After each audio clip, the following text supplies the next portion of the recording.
Most people think hitting 100K followers on LinkedIn takes years of grinding, posting twice a day, or getting lucky with a viral post. But I went from 3,000 followers to more than 415,000 in 21 months, making me the fastest growing new LinkedIn creator in 2024. And in this video, I'm gonna break down the exact writing framework and growth approach that got me there, so you can hit 100K in about a year too. So let's start off with where I was and what wasn't working. I started posting on LinkedIn because I just shut down my last business and I was trying to figure out what to build next. I was thinking about building software for chemical distributors or in US defense. And so I thought, okay, where those people hang out is probably LinkedIn. And when I started out, I had around 3K followers, and I started off by doing a few things right. One was I was posting every day of the week. I think now I posted every day since 9th of Feb 2024. The second thing I did well pretty early on was start using controversial hooks. So if we look at this post on why you should start your career in investment banking rather than Google, this is counterintuitive. People typically think, oh, go work at Google is a great life, or at least they used to when I wrote this. Whereas investment banking is a tough and horrible career. And I wrote something counter to that. And this performed pretty well for one of my early posts. The other thing that I did well from early on was I used visuals, even if they're pretty ugly. Take this one here, like on how to hire better. It's not great, but at least I was putting something out there. And the reason this is important is because your visual is part of your hook. Readers are forced to look at it in their feed before they opt into your content. And so whilst you don't always have to use them, it can really help. At this point in time, I was really performing like a B- player. I was doing okay, but there are a few things I could do better. The first mistake I was making is that I was treating LinkedIn like my diary. You know, I was posting random topics I thought were interesting, but no one else cared about. A great example of that was this post about Delta Airlines having great customer service. I had a great call with them, and so I decided to post on LinkedIn. Really, no one cares. The way I put it is LinkedIn is often not a place for shower thoughts like that are interesting but not useful. The point to take away from this Delta post is you want to try and keep posting about things that are aligned with the topics that you tend to talk about. So in this case, this is not related to anything to do with my business or really me personally, and so I probably should have skipped that one. The second thing that I was doing wrong was that I was posting about things that were interesting but not useful. Take this post on technology history and about what tractors could teach us about AI. This was something that I personally found interesting, but there wasn't a useful takeaway for my audience. There wasn't anything they could do with it. It was just more of an interesting read. I think you can be really interesting and not useful, but that's a conversation for another time. The third thing that I was not doing particularly well was I was posting ugly visuals. If you take a look at this one, which is Y Combinator's framework to come up with a business idea, it doesn't look great, and so people aren't looking at this and going, wow, I should repost this because it will make me look good. And that's often why people actually repost your content anyway. The next thing that I wasn't doing well was I was posting about niche topics that didn't have much of a following on LinkedIn at the time. For example, how to come up with business ideas. Back in early 2024 was not something that people really came to LinkedIn looking for. At this point in time, I was doing okay. I grew from 3,000 to 4,000 followers in my first month, from 9th of Feb to 12th of March, but I wasn't winning. What I saw was there were tons of people who were growing way faster than me and making just much better content, and I just wanted to be better. I quickly saw that this was a game that you could win if you used the right frameworks. After about a month of posting, it became clear to me that I needed a system and not just motivation. So what I did is I paid for coaching with a bunch of bigger creators. Like I did Justin Welsh's course, which is a great starter course. I did a coaching session with Kevin Box, Jay Bonacolta, Justin Meekum helped me, and Chris Donnelly as well. I learned a lot from them. That was probably one of the big lessons for me, is pay people who are ahead of you for their time and to learn from them, because you can shortcut a lot of wasted time. If we go through these people one by one, I learned different things from all of them. Like Justin Meekum gave me feedback on my posts, and he helped me become a better writer. So he'd review my post before I actually post it. But really, my eureka moment came when I was on my session with Chris Donnelly, and he looked through my content and told me it was way too niche. And I looked at what content was performing really well on LinkedIn, and it was typically broader. So if we go back to my example of where to look for business ideas, this back then was quite niche. So here were the changes that I made. I went to focus on broader topics that I had a right to speak about. So for example, I talked about broader career development because I'd worked in some pretty fancy places. Like I started my career at Goldman Sachs, I worked in private equity, and then I went to Stanford Business School. And so people would actually listen to me on those topics. And if we look at my first really viral post, it was on 10 signs of a top performer, which is something that at this point in time, I could speak about. At the same time, I didn't talk about leading a 100-person team or building a successful startup because I hadn't done that. If you do want to talk about things you haven't done, share other people's successful frameworks rather than pretending that you have actually done it. The next thing that I did that we can see from my first viral post, I started using novel visuals. Like at this point in time, having a central figure in the middle of a visual was something quite novel. And so this post like really stood out on the feed and ended up getting 4.3 million views and 3,000 more followers. So if I summarize, there are really three things. One was I traded my money for time and paid people who were better than me to learn from them. The second thing that I did was that I went broader and talked about topics that I had a right to speak about. And the third thing that I did was I introduced some novel visual styles as well. And so now let's get into the content framework that got me to 400K followers. The important part of building a content-led business is having a funnel. If you're not growing your business, typically that means that part of your funnel is broken. And really, you can think about this in 3 parts: your top of funnel, your middle of funnel, and your bottom of funnel. Now let's go through each of these one by one. Let's start with top of funnel. I generally recommend, if you're trying to grow but also drive leads and also build trust, posting 4 top of funnel posts a week. Goal of top of funnel posts is really to get new followers. A few formats that work really well for that are educational infographics and carousels. And the goal here is that these problems are as relatable as possible for everyone who could be your customer, because you're trying to get more of those people to follow you. Let's go through this example. At the time, I was talking about general career development content, and this post I think got 37,000 likes and at least 8 million views. And there are a few reasons why this did really well. The first one is the title. The title really speaks to people emotionally. How to fix work conversations. That implies they're broken, which is something a lot of people feel. The second thing is the red and green on each side of this visual was very striking on the feed, and at that point in time was really not very common. The third thing that did well about this visual is that the human in the middle is a strong visual cue, which basically means it naturally draws the eye when people see it on the feed, as it's something to focus on. And if people aren't given something to focus on, they'll often just scroll by. And the final thing here is that it is incredibly practical. You could print this out tomorrow and you can go to your meeting, and when you catch yourself about to say one of the phrases in red, you can say one of the phrases in green instead. The distance between looking at this and using it is basically 0. And that is how I think about useful content. How much work does the reader have to do to use this tomorrow? And I'm sure that's the reason it got a bunch of saves as well. So another type of top of funnel content is an awareness post that is relevant to your target audience. Here's another one that I did. And essentially the point here is that nobody cares about your potential and you're replaceable, so create a backup option in your personal brand. This got like 13,000 likes and more than 650K views as well. And why did this work? Well, it played on the fact that a lot of people don't feel safe in their job. They're aware that lots of companies are doing layoffs, and so they want to have some defensibility in their career. That really spoke to something that people felt emotionally. And this really ties in with my business because I'm helping people build their brand on LinkedIn, which gives them a backup option and gives them a fallback from their 9 to 5. Now let's get into the common mistakes. Things that I see all the time in top of funnel content is that it is just too generic and it doesn't attract the right people. The perfect example of this is someone who's posting about burnout but selling sales coaching. Like, those things are probably not related unless there is a clear thread. Another really common topic on LinkedIn is toxic leadership. Unless your business is related to that in some way, for example, if you're an HR consultant, then this may not attract the right people. And it's really important with your top of funnel that you attract the right people into your audience. Now let's talk about your middle of funnel. Typically this is trust building stories, and you can post these twice a week. And the goal here is you help the people who decide to follow you to then get to know you a bit more and trust you, because trust is really important in building influence and eventually converting those people to buyers. So here you want to share failures and lessons and really build connection. And there are a few formats that work here: pictures with you or personal stories. There are a couple people that do this really well. Toby Oluwale is one of them. So let's dive into one of his posts. Toby often tells stories either about his own experience in work or his friends or people he knows who are undervalued. And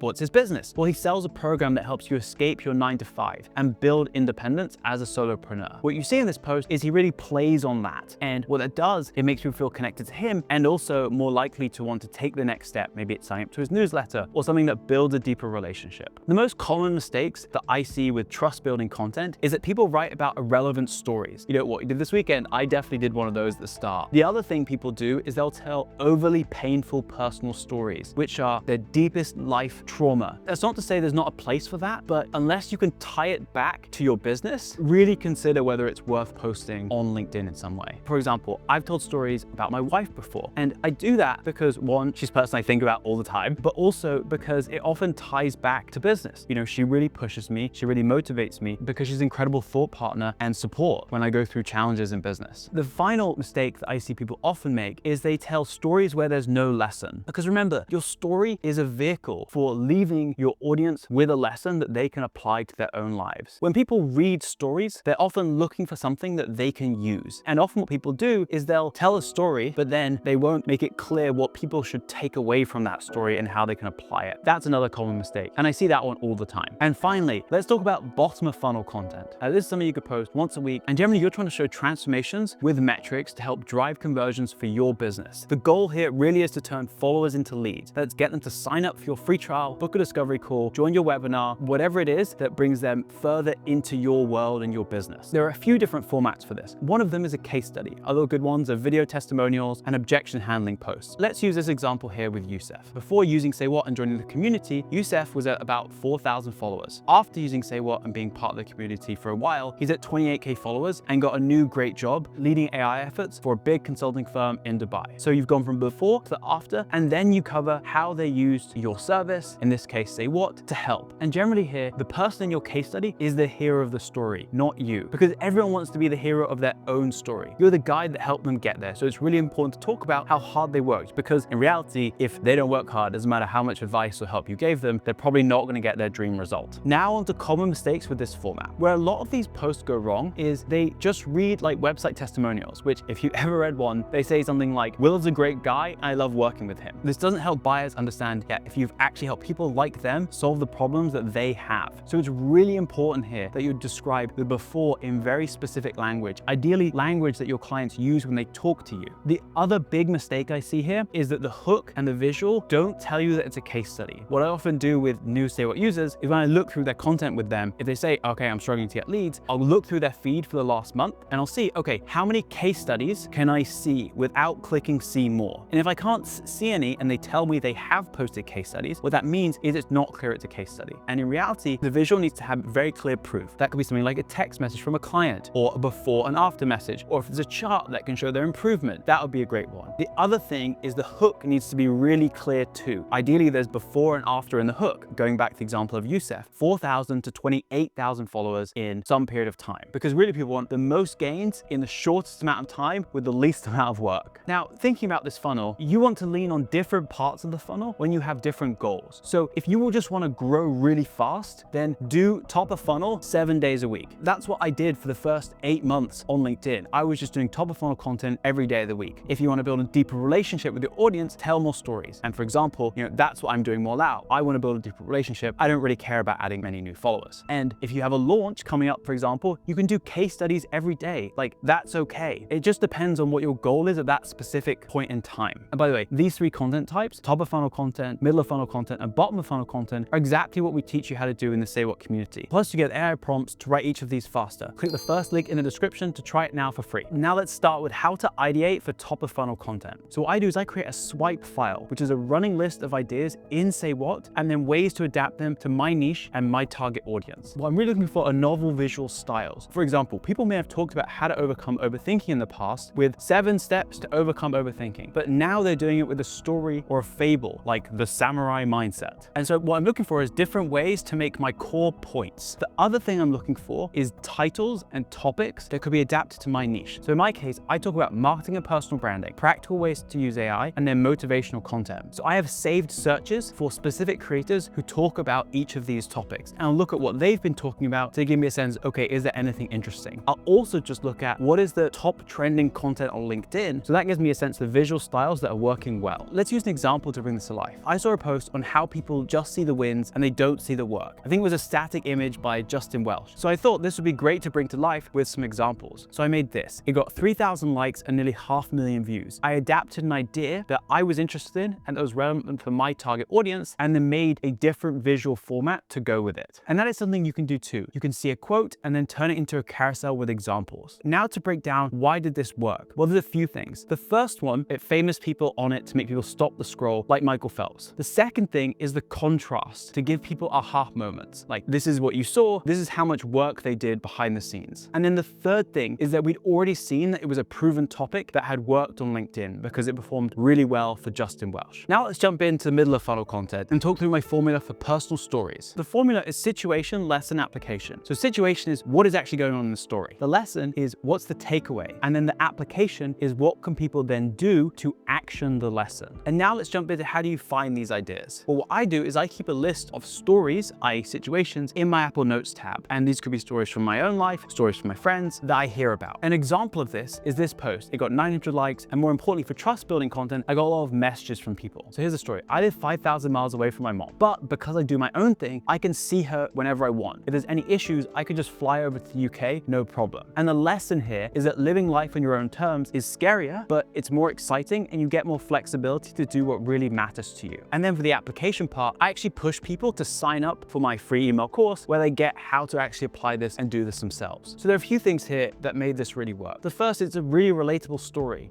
We all have relationships with our family. It's difficult for most people to be apart from them, and lack of control of our lives is also a very relatable experience. The final part is the picture. This is a picture of my first dance with my mom at my wedding, which is clearly very emotional and something that would make people stop their scroll. Now let's talk through case study framework. So what is the framework? A very simple version of the framework is before, after, and what changed. So to bring this to life, before I was very overweight, after I was really fit and healthy, what changed is I started taking walking meetings. And really what you're trying to do here is trying to show your target audience that you've helped people achieve the outcomes that they themselves want to achieve. So how do you come up with these posts? Well, you need to capture the proof. What I do is we have a channel in the Say What community for people to put their wins, and then you can naturally easily get screenshots. A lot of people I know do this in their Slack communities or wherever they have communal relationship with their customers. And some people even incentivize it. So for example, if you share your wins, you can win a prize at the end of the week. So the actual formula that for me is you hook with the result, then you go through the before situation, the after, then your process, and then have a clear call to action at the end. Let's step through an example here. This is a Say What case study from Jacqueline. So here's the hook. She went from 500 views to earning 10K a month. This is really powerful because a lot of people on LinkedIn can relate to getting very few views on their content. And most people want to make money on LinkedIn too. We also have the time frame, which shows this is achievable in under a year. Then moving on to the before. Before she joined Say What, she'd been posting for a year. I think this was a big reason this case study did well, because a lot of people have posted on LinkedIn for a while and they've struggled. And she showed that a change in systems can lead to a change in results. And then the after. Her posts are getting 350K views, and most importantly, she's making money. Then we cover what she did. She focused in on her ICP, she found a format that really worked well for her, and she started writing her posts in Say What's writing agent. And finally, we have the call to action, which is sign up for a Say What free trial. There is a zero cost way that someone can then take a next step. If you have a high ticket product, it could be something like booking a discovery call. So why did this work? Well, a couple of things. Firstly, it's a big transformation. Going from 500 views in your post to earning 10K a month is great. The second thing is there a really clear visual showing before and after. There's literally a message you sent me in January and then a message you sent me again in August showing that transformation. That is really strong proof because it's real, right? And a lot of people don't trust the proof they see on the internet. So now let's talk through some of the other things that you need to do to nail 100K on LinkedIn. The first one is you need to have a content calendar because you need some way to track all the content that you're creating. You can create this in Say What, or you can create it in Notion. And really the important thing here is that you just have a workflow. If you have a team working with you, this is even more important because you need a single location where you can track just what's going on. The second thing that it's really important to do is optimize your LinkedIn profile. So why does profile optimization matters? Well, it matters because it tells potential buyers if you could help them or not. And you want them to be able to qualify or disqualify themselves as quickly as possible. So how do you fix your profile? Well, there's a few things. The first one, profile picture. So what do you do here? You get a picture of you smiling, looking directly at the camera. You can use an app like Insta Headshots. That's great for this stuff. The second thing is making your value proposition really clear in your headline. And that's something like, I help B2B SaaS founders get from 5 to 10 million ARR a year, and I've helped 30 businesses do this already. You just make it very clear who you're helping and you have the right social proof. Now let's talk about the bogeyman commenting. So why does this matter? If someone comments on your post, then your post will be shown to a small subset of their audience. That means if you have great content and it then gets shown to other people in their audience and they like it, then your post has more potential to go viral. The important thing to note here is that if your content sucks and lots of people are commenting on it, it will never blow up because the people that then see it won't engage with it. In the early days, it's important to be commenting on other people's posts and to have other people commenting back on your posts. Ideally, those are 30 creators at your level, people who you built genuine support with. Don't bother with big creators unless you're the first to comment and you write something super interesting and amazing. That's a way that you can attract new followers. But really, people who have a bit bigger followings than you, who are on the same journey as you, and importantly, in your niche. Because remember, you want relevant people to follow you. And so if you're in a sales tech business and people who just talk about remote work commenting on your post, their audience might not be a good fit for your business. So it's important that you build relationships with people who are in your niche. How did I do this? I reached out to people who are posting good content and I started building relationships with them. So for smaller creators, that meant getting on calls with them, swapping ideas, and then just supporting each other whenever they posted every day. For bigger creators, what I did is I started sending referrals to them for their services. For example, with Chris Donnelly, I referred a lot of people to his one-on-one coaching because he helped me a lot. And I became one of the first case studies for his Creator Accelerator program. And when you're working with people who are ahead of you, be as helpful as possible. Don't go in asking for something. Go in giving everything you possibly can until they just want to support you because they feel like you're doing so much for them. That's really the secret to getting support from people who are ahead of you. And nowadays, I have lots of people come to me and they just ask me for stuff. stuff. And I'd love to help as many people as possible, but it's really hard when you get so many requests each day. And so if people come in and try and add value, it's very easy for them to rise above the noise immediately. The other types of people to comment on are your ICP. Ideally here, you make it funny or spunky. Someone who does this really well is Mitchell Tan. He runs a LinkedIn inbox tool called Condo, and he's really great at writing funny comments that show up on my feed quite a lot. His whole personality on LinkedIn is really around LinkedIn's inbox being bad. Next is get an accountability buddy. I built real relationships on LinkedIn. For example, Dr. Mira Bader and I used to talk every single day about content and how we could improve. And that feedback and accountability cycle is incredibly important. And that is what helps you grow on LinkedIn. Justin Meekham, well, he coached me, and now we've done joint webinars for our businesses, Say What and Creator. I did so many one-on-ones at the start to meet other people who are also building their businesses on LinkedIn. Same with Chris. I helped him, and he was just a big champion for me and supporter, and eventually became an investor in Say What. Now the next thing, posting consistency. Posting consistently is important. Why is it important? Because then you get more reps to learn from. And if you just do a few posts and you flame out, nothing goes anywhere. That said, I often see people who just post consistently without actually improving their content and trying to adapt what's working, and that is also a big mistake. You need to learn and adapt. So how do you be consistent? You can post anywhere from 3 to 7 days a week. If this is really important for you, then I would do 7 days a week, and you batch write the content in 2 to 3 hours. Maybe start with 3 times a week and work up from there. As I said, a big mistake people make is they put out the same crap every week and don't adapt it. As an example, what Justin Welsh does is he downloads all of his posts each quarter, puts them into Claude and asks what outperformed and for more ideas on what he could post about. And I do this in Say What. I just go onto my analytics tab, I click ask for feedback, and it looks through my recent posts and it comes up with a bunch of ideas for future posts. And so now let's break down my results over a year. So month 1, I went from 3 to 4K followers. And really what I did is I tested tons of different content angles, tracked what got engagement, and doubled down on broader educational content I had a real right to speak about. Things that didn't work for me during this time was personal posts, because really what happened is they only went to first degree connections. Like these broader educational posts like job interview preparation went way broader and helped grow my followers massively. The other thing that didn't work was random interesting thoughts like technology history and crypto assets. So in months 2 to 6, I grew from 4 to more than 100,000 followers. And really what worked well here was career development content. That's job interview cheat sheets and soft skills. So what happened is when my first job interview cheat sheet did really well, I then did 2 more. And then I tried lots of variations of other job interview content, a job interview checklist, a remote job interview checklist, and then really dense cheat sheets on things like building confidence. And some of those worked and some of those didn't work. But I was going in from a hypothesis, something that had worked before. Then in months 7 to 12, I scaled up to 350K followers. And really that was the acceleration phase. And there was a lot of compounding growth as my authority built and people recognized me. And my average post would just perform well because I had brand recognition and I had the same brand colors the whole time, so people just knew it was me. And the really important thing you need to know here is that growth is super lumpy, especially at first. It's driven by outliers. So for the average creator, 90% of their views come from their top 20% of posts. And so you really need to swing big and then double down on what works. I would often think about it like if I had 1 good post a week, that was great. And that 1 post would often do 2 to 3x better than all the other ones. Building my brand has been the most valuable thing I've ever done in my career. More valuable than working at Goldman Sachs, getting my MBA at Stanford. In the last 20 months, it's helped me build a SaaS business that has more than 500K in ARR and revenue is just 2 people, drive more than 230K in brand partnerships this year alone, and just help me get access to interesting people that I'd never met before. So just remember, the path to 100K isn't about getting lucky. It's about having a system. It's doing awareness and educational posts for reach. It's writing personal stories for trust and using case studies to drive leads. And the timeline is real. Look, it can be about a year if you're consistent and work really hard. And most people never get there because they're just posting random rubbish instead of following a proven framework. So if you're ready to take LinkedIn seriously and start growing, click the first link in the description to join more than 600 creators in the Say What community. You can try it for free today and get access to the exact prompts and frameworks that I use to write content to grow my business. I'll see you in there.